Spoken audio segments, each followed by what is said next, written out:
You're such an asshole. Oh, back from the gym. Remember those times back in high school and college or your 20s, you just played video games, you didn't worry about working out or having a job or anything? And in a very Lester Burnham-like life, you just want to go and flip burgers, and it was very... I want to get back to that, but we can't!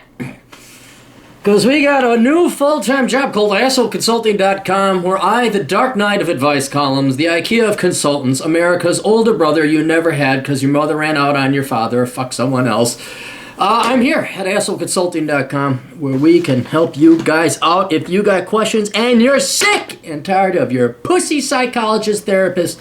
How do you feel about things? Well, how does that make you feel? I went to school for 8 years to ask you, how does it make you feel? See a piece of paper? It says, I know everything that's going on up in there. Here, have some drugs. So if you want, we don't treat people here. We solve problems at assholeconsulting.com. Actually, we don't even have a problem. We have a Clarey test. Hey, asshole. Can you do a Clarey test on Oracle founder Larry Ellison? Please name your price, and as always, keep up the good work. All right, well, let's look him up. We'll go through the 4-question test. If you don't know what the Clarey test is, look it up. Ellison, because I'm sick and tired of explaining it. That guy's got an ugly mug. That is a guy, if you didn't meet him in a dark alley, you would have never thought he was a multi-billionaire. What is his net worth? Net worth $52 billion. What the fuck do you have to do after $1 billion, man? $52 billion. Oh, he's a big fucker too, 6'3". 72, pretty old. What do you do with $52 billion, huh? I'm gonna buy Finland. Yeah, no, I like elk and caribou. Yeah, lots of snow. I don't know, they got maybe vodka or something. Hats, they got those funny looking hats.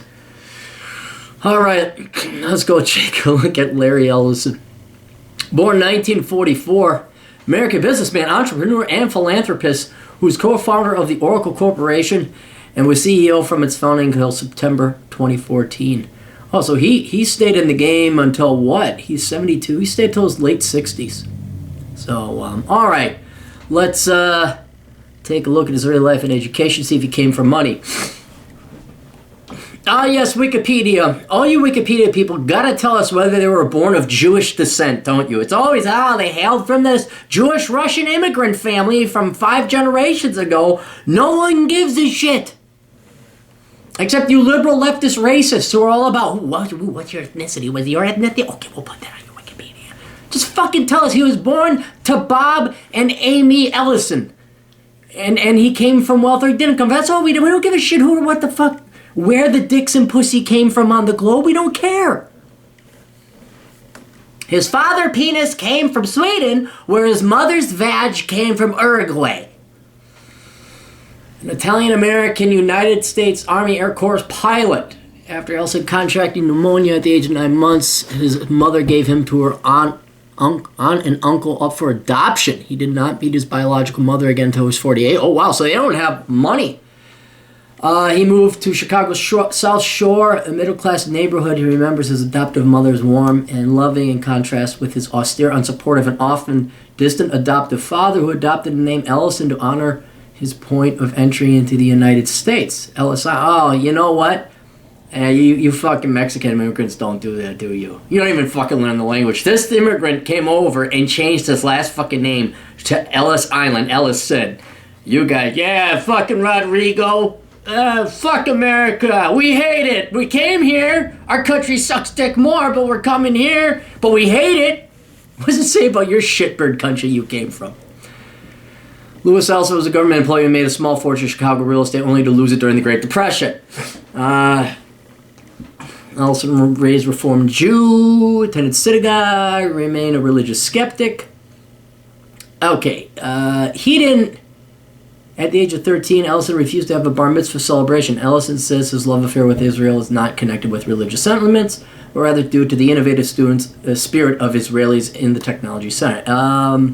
He didn't come from money, so he gets 0 points there. That's good. He didn't come from money.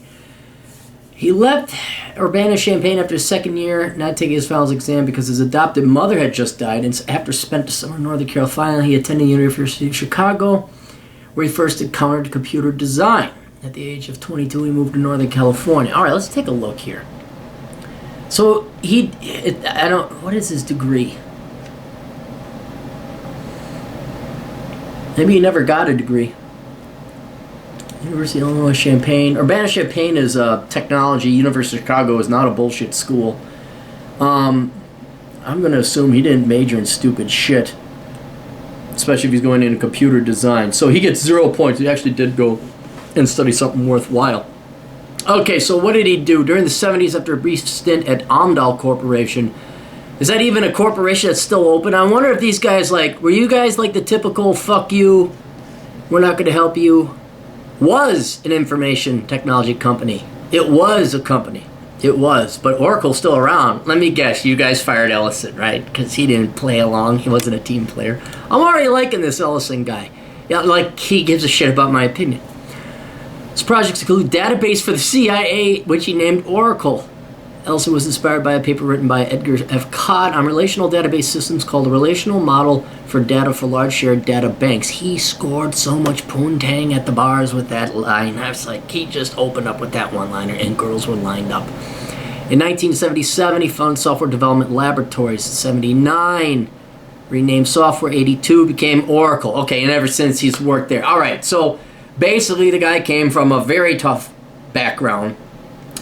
Maybe there was money a little bit, but between being adopted and a reclusive adoptive father, it doesn't sound like he came. So he put himself through, goes to college for a real degree.